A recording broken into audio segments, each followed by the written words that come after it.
привет, мои маленькие любители кайтинга. И мы дует 25 узлов, да, 25 узлов всего дует, так что это не надо придуриваться, это всего лишь север задул на благе, наконец-то. То есть южаки закончились, когда должны были они закончиться еще в июне, а северо-восток задул только сейчас, в августе. Легендарное место по разливу, легендарное место для занятия кайтбордингу. Это голенькая коса, отсюда вышли все чемпионы, тут тренить офигенно. Но если дует, конечно, северо-восток. Ну так вот, мы здесь снимем сегодня, или постараемся отснять сегодня тест свежего EVO DeLab 2026 года. И у нас есть 24-го, 25-го, предыдущего, первый EVO DeLab Йоби восьмерки. Этот кайт в идеальном состоянии. Я знаю, хозяины его тоже видели в видосах. Этот кайт просто новый. Приехал только вчера. Мы их оттестим сейчас на флетике, на джиме, на косе. Про меня и EVO DeLab. У меня был EVO DeLab год назад, я его купил. Офигенный кайт, конечно. Через него я зашел в Алулу. Меня как бы к нему подвели. Так ласково. И я не пожалел ни разу. Супер крутой кайт. Я понял, что такое Алула с помощью него. Есть нюансы, но о них мы расскажем в сравнении этих двух кайтов. Так, кайт я уже продал, потому что захотел попробовать другой кайт на Алуле, потом кайт из новых материалов, как бы альтернативных и тому подобное. Поэтому сейчас пойдем туда вниз к косе, спустимся, накачаем, посмотрим, хотя уже все известно из ограниченных видосов, какие изменения. Изменения есть и большие. Поэтому let's go на косу.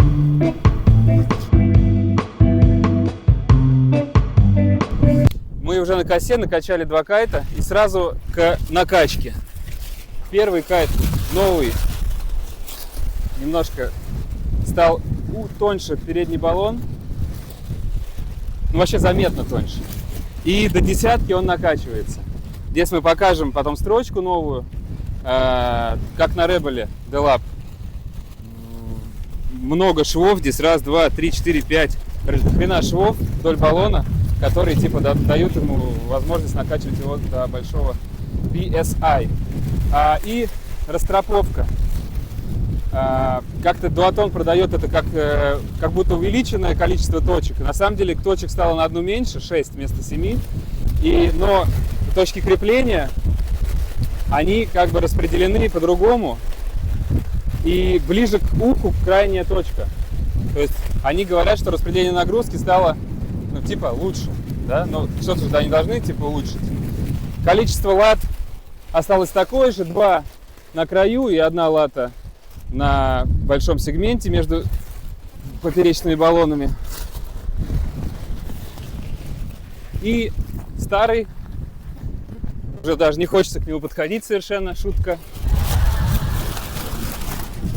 Ощутимее толще баллон, строчка здесь зигзаг вместо прямой, и она как бы одинарная, а там огромное количество. Здесь он качается по паспорту до 7, мы качали до 9 с копейками, тот мы накачали до 10 с копейками.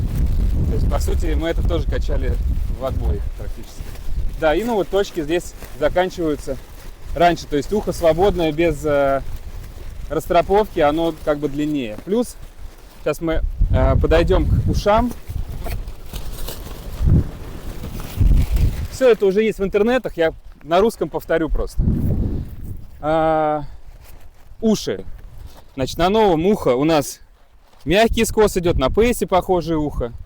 На старом Duatone EVO, как и на SLS осталось, и на обычном классическом, есть вот этот излом. 3 настройки. Здесь как будто все похоже, но по материалам и по его количеству изменения. То есть вот здесь у нас большой сегмент вот этого SLS материала PentaTX, который уходит глубоко вдоль баллона. Здесь он заканчивается вот такой частью. Дальше задняя кромка.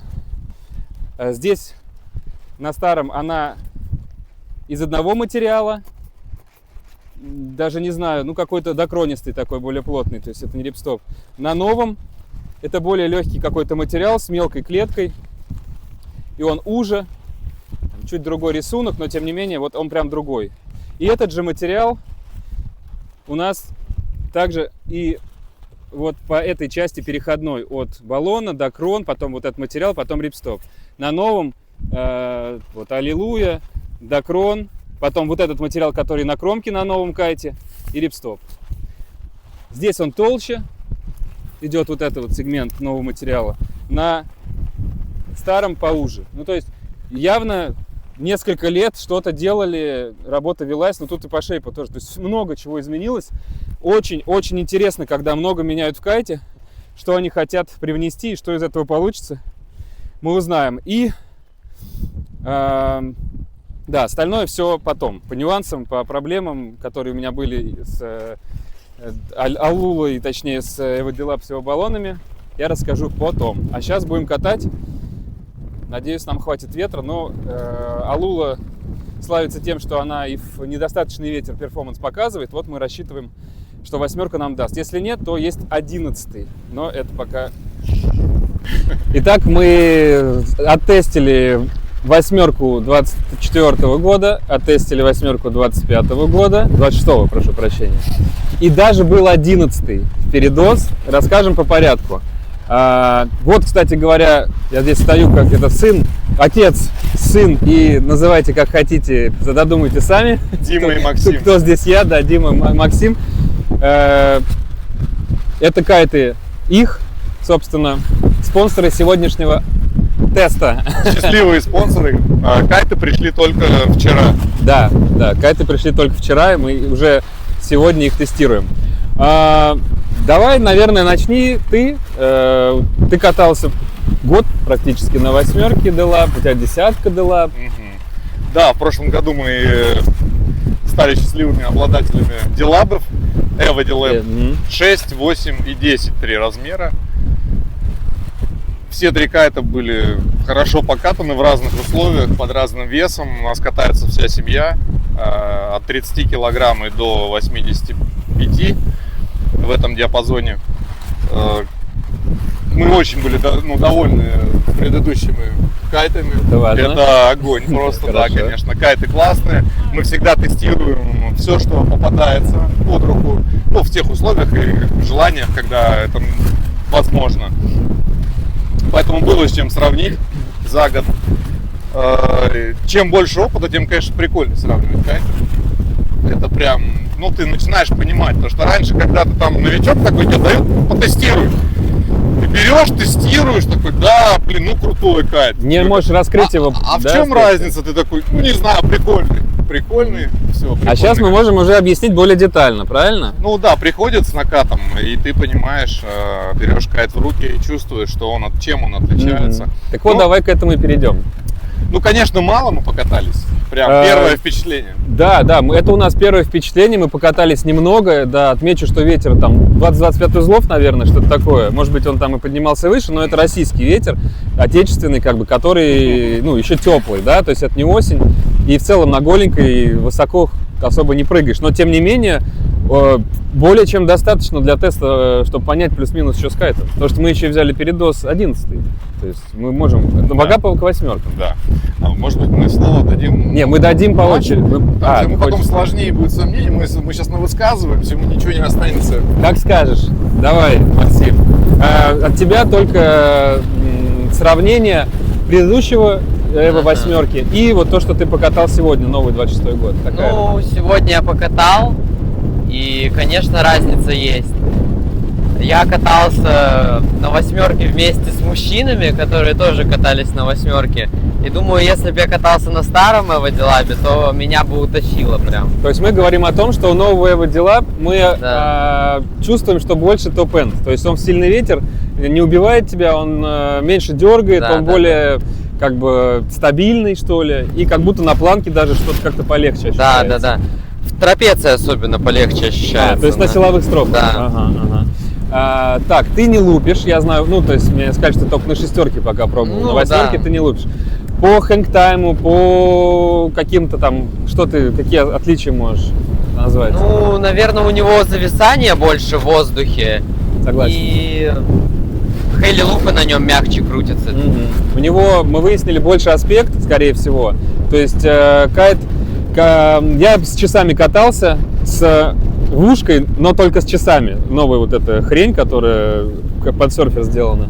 И на старом Эво я прыгал, ну, когда еще не дораздуло, 5-6 метров. На новом я прыгал те же плюс-минус, там, ну, до 8 был прыжок, но ощущалось оно как будто я прыгаю выше. Почему? Потому что медленнее вверх, медленнее вниз. То есть хэнгтайм больше, очевидно прям сразу. То есть хэнгтайм похож на вортекс, что-то такое, или на какой-нибудь пятибаллонничек. Часы тоже это подтвердили? По хэнгтайму, сейчас скажу тебе, я, честно, не смотрел. Но хороший вопрос. Видишь, я тебя приглашаю, чтобы ты хороший вопрос задал. Я хотел посмотреть, но забыл.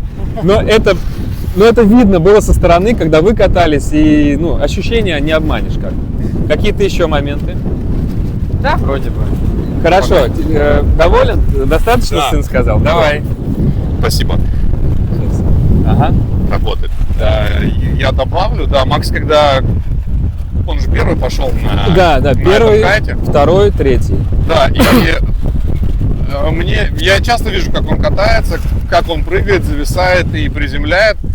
И было видно, как он сильно медленнее, чем на предыдущем Эво Дилеп, поднимается вверх. То есть там на предыдущем Эво тебя просто туда Резко, да. бум, вверх с повышением давления в черепной. Да, там аж это тебя разносит, короче. Было. И ты такой раз, и уже ты наверху. А здесь тебя плавно поднимает и поднимает долго. Это прям видно даже без часов. И Согласен. визуально просто. Да. И достаточно плавно он спускался. Я смотрел, он поначалу боялся хелики крутить, прикатывался к кайту, ну и сильно для него дует достаточно. Он их в конце крутил, и все равно он мягко приземлялся. Потом, смотрю, раньше начал крутить, и еще мягче увозил. Ну, подпривык просто к управлению немножко, потому что управляет чуть по-другому, чем старый Эво. Потом, что я хочу еще добавить, могу согласиться с Максом, что ощущение от кайта, ощущение легкости. Это касается и планки, и центральных строп. Я не знаю, как это объяснить. Кайт везет, но как будто бы он, наверное, меньше стягивает в центр ветрового окна. Я думаю, что он больше вылетает в край ветрового окна, и за счет этого ощущения на планке и на центральных стропах другие. То есть нас везет туда, куда нужно, и у нас меньше сопротивления получается в доску, соответственно, наверное, меньше сопротивления на центральных стропах. Я физику сейчас пытаюсь тонкий баллон просто, да. объяснить. Тонкий как баллон. будто бы край больше здесь, и то есть едешь, как будто бы нет ветра, но ты при этом едешь, прыгаешь, вылетаешь. Заметил, как просто ты такой, ну, типа, да, ветер там какой-то есть, но немного. А планку тянешь себе, он просто тебя с места поднимает. Особенно вот всякие бич-старты, вот это. Есть. Или там транзишн я делаю просто вообще с нулевой скоростью. Бах! Лечу долго вверх, долго вниз. Конечно, нужно время, чтобы прикататься, потому что, ну, забегая вперед, я там на 11-м не очень пока с управлением разобрался. Но в плане лофти вот этого вот чувства, когда он вылетает, ты вылетаешь вверх, у тебя есть время подумать. Это, конечно, круто. Я бы, наверное, да, это оценил как плюс для себя. И по поводу вот этих вот роликов, где Вербик тестил, что бэкстолил у него кайт новый, у меня бэкстолил старый. То есть я его поставил на планку на свою, правда, там, может быть, она у тебя на синих узелках или на красных здесь стояла? Блин, я не помню цвет, это на... Ну, ты менял или не на менял? Узелок длиннее заводских настроек. Ну все, на синем, а у меня то на красном, поэтому я чуть подзатянул старый, чтобы бэкстол ушел. Ну, видимо, они в этом плане... То есть я здесь бэкстола никакого не обнаружил, ну, какого-то критического. Наоборот, он все время где-то вот... Да, если управление, как бы ты умеешь отпускать планку после лупа, то вообще все окей. А в плане восьмерок, я не знаю, что еще добавить. Есть? Что у нас... Ну, в целом, кайт мягче, легче в управлении, может быть, менее динамичный по ощущениям. Да, он не агрессивный, он медленнее, и вот я привыкал заводить его, то есть мне приходилось больше делать усилия на планку, перекос, чтобы кайт улетал в 12, и, честно говоря, немножко меня подстаскивало в этот момент, то есть я, опять же, обращусь к 11-му, в передос я все-таки обращаюсь, там меня подстаскивает, Потому что, например, тот же Трайв, там и 13 размеры, и даже, ну, передос и так далее, они это не делают. Они улетают без подстаскивания в край. И как будто бы 8 Делап старая тоже, ну, меньше меня подстаскивала. Потому, может быть, управление из-за того, что быстро, не знаю. Но в остальном он вообще другой. То есть это вообще другой кайт. Согласитесь? Что или ну, для меня это прям другой кайт, не знаю. Ну, блин, надо еще покататься, конечно. И прям не буду пока говорить, что другой. Он точно отличается прилично. Ну, сильно отличается. Ну, прилично отличается. Он похоже, что он медленнее. Так, да, он медленнее. Или это так не, он точно, вот я говорю, что перевод медленнее и так далее, но... Может быть, из-за отсутствия агрессии вот этой на стропах, и нам кажется, что он медленнее, поэтому... Не знаю, Йенг у него как бы, он такой более плавный. Тот, если у старого он такой укол, а то у этого какой-то он более плавный. Соглашусь с тобой полностью. Ну, может быть, еще... Ну, да, ну, даже при этом ветре. Вот при этом ветре. Мы в один ветер катаемся, да? Чуть-чуть. Есть что сказать еще? Чуть перейдем к 11-му. Да, давай. Катали только мы с Димой. Ты же не катал 11-й. Накачать? Ну, окей, да, мы просто, я уговорил, честно сказать, я говорю, давай попробуем, потому что мы топ-энд, нащупать топ-энд, что у него сильный ветер с ним будет, ну, то есть экстраполировать на 8, например. Я сопротивлялся до последнего, а Кирилл уговорил, ну и потом, когда уже меня уговорил, я думаю, блин, Кирилл прав, ну что, на 8 дует еле-еле. Ну, как бы, да, ну, хотелось бы больше, скажем так. Да. И... Но дует, но дует на 8 для трень. Просто Дима не прыгает вращение пока что, а я вот сейчас бы на этой 8 с удовольствием бы прыгал вращение, новое что-то бы учил. То есть, если бы это был мой кайт, я бы прям вышел и тренировался. Потому что это важно, когда ты супер сильно не будешь тренить. Ты просто получишь там Йенка больше, и, там экстрима, но тренить ты не будешь в 35 узлов, правильно? Правильно не будешь. А это ветер я точно не буду. А это для тренировок как раз, хороший ветер. Так вот, 11-й мы взяли, я напрягся при запуске, думаю, сейчас, а ничего, ребята прыгают по 8 метров на 8, а у меня 11-й, я даже планку не полностью от себя отвожу, то есть она у меня еще с запасом, там, сантиметров 10-8, короче, была. Вышел, да, там чуть подзатянул, просто чтобы у меня на переводе он не стаскивал. И Дима мне сказал еще вслед, говорит, надо лупануть на нем. Я говорю, 24 метра стропы, какие лупы, 11-й, Делап. Короче, я там лупанул, и кайт, да, медленно, как будто крутит, понятно, 11-й на 24-х стропах, но он так быстро вылетает в поддержку именно за вот ветровое окно, за спину, и там тебя еще останавливает, то есть так бэнь, поддерживает, и потом ты уезжаешь просто за метр до воды, это будет видео, наверное, снято, и у меня, и у тебя, по-моему, ты еще выше прыгал даже, ну, посмотрим просто на видео, я видел, то есть я офигел, что ты прям лупил по-взрослому на нем. Первый прыжок был неожиданно высоким, а я заходил на луп. Ну, надо сразу попробовать. Скажем, что все катались в этот момент на 8-9 размерах. Да. То есть 11-й был прям с явным передозом. Никто не катается здесь на 11-й. Голенькая позволяет толкнуться, даже на 11-м в таких условиях. Я не знаю, высота, к сожалению, у меня часы, сегодня ремешок прям сломался, как назло. Я вот высоту не померил ни на 11-м. А я не дал. Я был на 8-м. Да. Мне кажется, на 11-м было около 10 метров. И у меня было 11. Неожиданный луп, который достаточно был мягким, ну таким прогрессивным. Да. Он вот так вот затягивает туда, но плавно. Затягивает, и ты такой думаешь, и он раз и уже здесь. Вот, а ты в моменте думаешь, что он сейчас не должен выйти вообще? Ну, конечно, насчет 11-го страшно.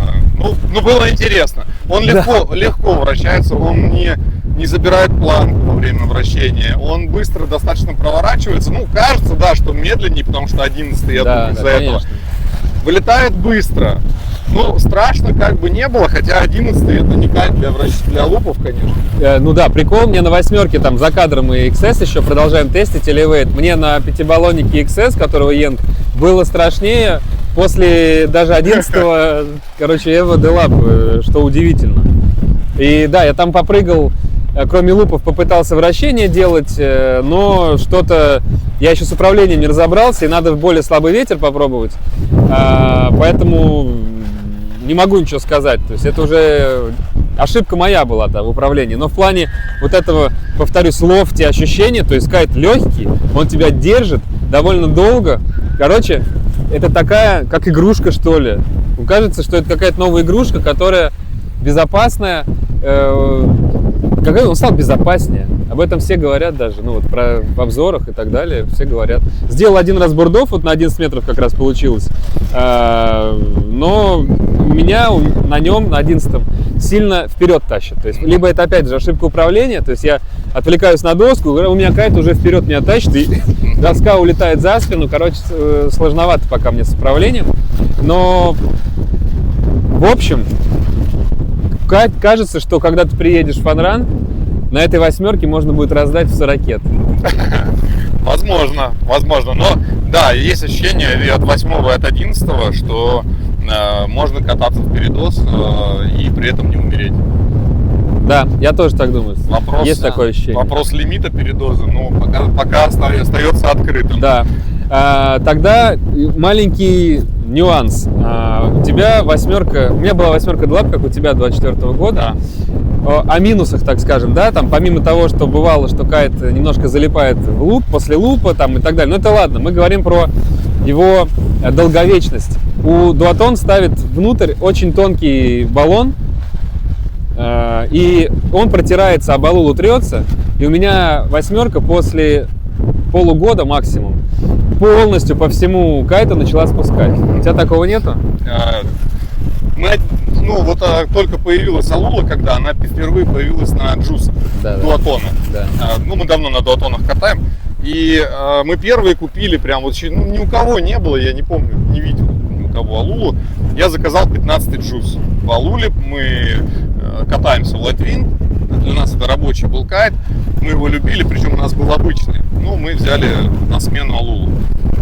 Мы катались, стали кататься на нем в более слабый ветер. Мы сразу поняли все плюсы. И мы долго катались на 15-ке, года 3. И мы ее продали, я думаю, человек еще 3 года попользуется. После этого у нас был 13-й джуз. И в прошлом году, мы его 2 года назад купили. И в прошлом году мы взяли Evo Delab 6, 8, 10. Весь год мы на них катались. Вот, меня интересует 6, 8, 10. Они у нас в идеальном состоянии, без ремонтов. Мы сейчас продаем? Мы их продаем, кроме 6-ки, потому что 6-ка дочки, она будет кататься. Но нет, эти кайты, их нет на рынке, я думаю, что тут про другое. Нет смысла рекламировать. У нас все кайты, начиная с джусов и Evo в том числе, никаких проблем не было. Джусы, это не относится к вопросу, там толстый баллон внутри. Тонкий баллон начали ставить на Evo Delap с 24 года. Отметем джусы, просто у кого-то и джусы разваливались, я слышал. Вообще многие, алулу брать не буду, потому что вот заломы, вот не ремонтопригодно. Все ерунда, ребят. Вот если за кайтом ухаживать, не топтаться по нему, по ракушкам, как бы алула живет. Ты, наверное, топтался по ракушкам. В идеальном состоянии все. Дело не в этом. Дело в том, что когда ты накачиваешь кайт, у тебя баллон сдут. Он начинает раскрываться, трется об алулу. Потом он двигается в лупах внутри, трется об алулу. Это не то, что у меня, это у многих. Это вообще болезнь тонкого баллона. Мы его поменяли, переделали на кастомный баллон, более толстый, и все замечательно. Все прошло, да? Тут момент, когда это произойдет. То есть это, или произойдет ли вообще. То есть момент имеет место. У тебя не было такого? У нас не было. Мы вообще не было проблем с алулой никаких. Только это проблема не с алулой, это проблема с внутренним баллоном. Они их делали слишком тонкие. Такая же тема у Харлема. Я показывал в предыдущих видео. Они их перестали делать тонкими, стали делать толстыми. Какой здесь баллон? Я надеюсь, просто его сделали потолще. 10 PCI? Нет, это не от баллона зависит, это зависит от строчки, которую мы показывали. А баллон внутри, там все равно какой ставить, он упирается вот в то, что должно держать это давление. Тут смысл именно во внутреннем. И отмечу, что у меня 8-ка докроновая Evo из-за некачественного баллона внутри спускает. Мы 3 или 4 раза ремонтировали каждую поперечину. Вроде как косяк производителя баллонов. Мне сейчас на замену шьют, просто чтобы понимали, что есть какие-то там нюансы с баллонами конкретно в этом году мы столкнулись. Многие ругают Duatone, потому что не слышал. Не слышал, я слышу постоянно. Я не хочу защищать Duatone, потому что там именно из-за того, что мы катаемся на Duatone. Мы на всем катались, и на корах. Было 2 года, мы катались новые коры, у нас была вся линейка. Прекрасные кайты для своих задач, качественные, все. перешли на дуатон. И я часто слышу, что дуатон там некачественно делает какие-то вещи. Честно, мы не сталкивались с некачественным. У нас кайты живут очень долго. И мне кажется, ну, либо кому-то не везет, ну, реально какие-то случаи, наверное, бывают. Да. И, наверное, моменты просто есть... Использование. Ну да, такого. Да, но нет. Да, но в основном есть моменты, просто если тема эта поднята, то СЛС, тоже я говорил с Арсением, который ремонтом занимается, он говорит, СЛС, ну почему взрываются? У них ошибка в производстве. Именно швейная ошибка, что где-то наделали много дырочек на ткани, именно Penta-TX, которые, а там волокна такие, как карбон, грубо говоря, они такие. Я знаю. И они расплетаются полностью, в итоге давление выходит и взрывает ее. То есть на Алуле таких проблем вообще мы не встречали. Алула супер, как бы, она прочная, то есть наоборот, как бы. Тут вопрос был только к баллону. К кайту, к пошиву вообще 0 проблем. Ну, нет вопросов, это супер качественный продукт. Вопрос был только к производителю, и это не дуатон. Производитель баллонов, они заказывают их откуда. То есть просто, ну, какой-то... Опять же, Арсений сказал, что вот те баллоны, которые мы там ремонтировали, которые на замену высылаются, что, возможно, в партии был некачественный состав, из чего они выплавляли их, короче говоря. И он, ну, слишком ломкий. Там прям видно, что у него заломы, как на ткани, знаешь, такой, как на газете, который солнце. Блин, ну жаль, конечно, бывает что такие такое. случаи, да, случаются, потому что хотелось бы кайфовать от новых кайтов. Да. Ну что, тест пройден, много слов, всегда интересно с вами пообщаться. Спасибо, что предоставили оборудование. Я хочу добавить, мне кажется, новый EverDLab идеальный для обучения. Жаль, что кайт-школы не будут их использовать для новичков. Где-то, кстати, будут. Я знаю школы, где даже используют. Ну тогда я могу позавидовать тем новичкам, которые будут учиться на таких прекрасных кайтах. Лайтовый кайт. Ну и покрутил его на коротких. Ну, после 5 баллонников мне не очень весело было на нем, он слишком быстрый. Ну, это так просто, вот мы вставим там, что вот на коротких как бы прикольно, Алула, все, но 5-баллонники я сейчас буду рассматривать лично для себя, на коротких, конечно, поинтереснее. Спасибо! Спасибо. Пока-пока!